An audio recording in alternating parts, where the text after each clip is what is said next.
हालांकि हमारे भारतवर्ष में योग पर अनेक कार्य हुए हैं, लेकिन अंग्रेजी सत्ता आने की वजह से हम लोग सब अपने महान शास्त्रों को भूल गए, जिन्होंने योग पर बहुत कार्य किया। उपनिषदों में विशेषता अगर आप देखें, शांडिल्योपनिषद आदि, इसमें बहुत सफाई से दिखाया गया है कि आपके अंदर कुंडलिनी नाम की एक शक्ति है और यह शक्ति जागृत होने पर आप आत्म साक्षात्कार प्राप्त कर सकते हैं।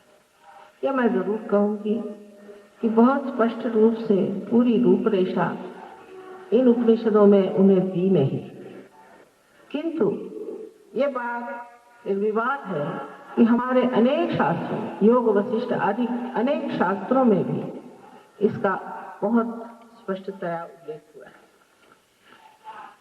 हम लोग न जाने क्यों विदेशी प्रदेश से आई हुई सारी विद्या को बहुत उत्तम समझते हैं और हमारी जो कोई इतनी संपदा इस देश में है उसे कम पदार्थ समझते हैं, उसका महत्व नहीं जानते। इसका कारण हो सकता है कि हम इतने वर्ष गुलामी में रहे और इन लोगों से हम बड़े अभिभूत हो गए, क्योंकि हमारे ऊपर ये राज्य का। अब जबकि हम स्वतंत्र हो गए, उस स्वतंत्रता में हमें देखना चाहिए कि हमारी क्या संपदा है और हमारा अपना क्या इतिहास है और हमने क्या क्या चीजों की खोज लगा रखी। भारतवर्ष एक ऐसा अनूठा देश है कि जिस देश में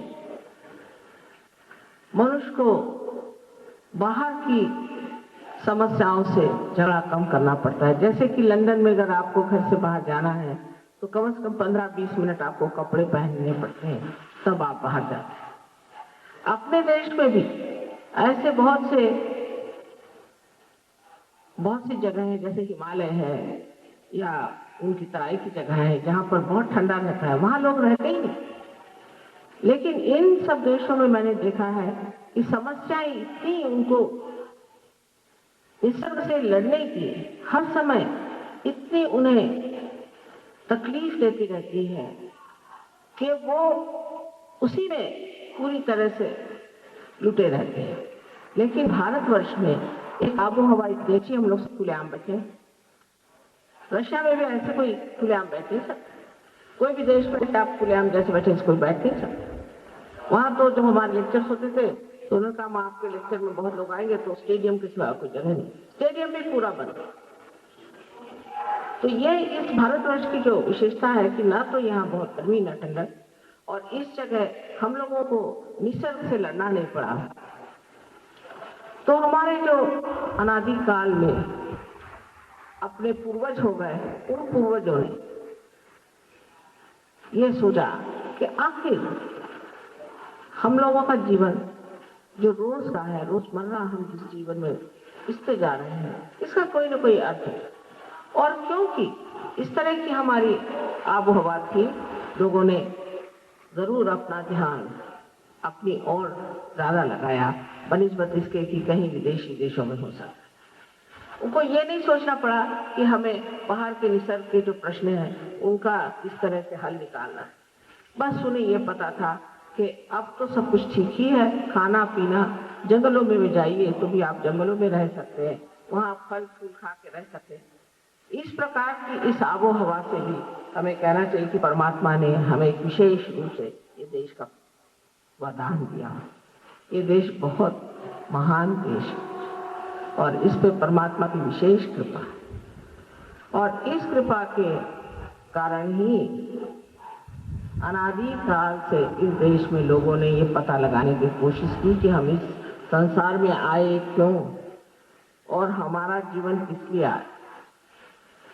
परमेश्वर ने बनाया, उन्होंने हमें आज इंसान का क्यों स्वरूप। इस विचार से प्रेरित होकर के अनेक लोगों ने जंगलों में जाकर के ध्यान तपस्या वगैरह करके ये पता लगाया कि हमारा जीवन इसलिए बना है कि हम परमात्मा के साम्राज्य में जाएं और उनका आनंद और उनका प्रेम उससे फलीभूत हो जाए। सारा कुछ जो संसार परमात्मा ने बनाया, सृष्टि रचाई और उसके बाद जो मनुष्य को एक अमीबा से इस स्थिति में लाकर छोड़ दिया, तो वो सिर्फ इसलिए कि हम उस आनंद में चले, उस परमात्मा के प्यार के सुख का अनुभव हम लें। इसलिए परमात्मा ने ये सारी दुनिया बनाई। ये सभी ने गाया और सभी ने कहा। संतों ने इस महाराष्ट्र देश में आकर के न जाने कितनी तरह से कहा है कि सुखा का संसार, सुख का संसार मैं बनाऊंगा। पसायदान के इसमें जो वर्णन किया गया है और जो उन्होंने एक संसार का चित्र सुंदर सा बनाया, वो आज के दिन में आप सहयोग में देख सकते। ये जो कुछ भी भविष्यवाणियां हुई, जो कुछ भी कहा गया, जो भी उन्होंने मन में इच्छाएं रखी, वो आज फलीभूत होने का समय आ गया। मैं ये कहूंगी कि सहयोग आज का नहीं, अनादिकाल से चला है। पहले जमाने में सिर्फ एक गुरु और एक ही शिष्य होता। ये परंपरा 12वीं शताब्दी में महाराष्ट्र में विशेष करके श्री ज्ञानेश्वर जी ने तोड़ी।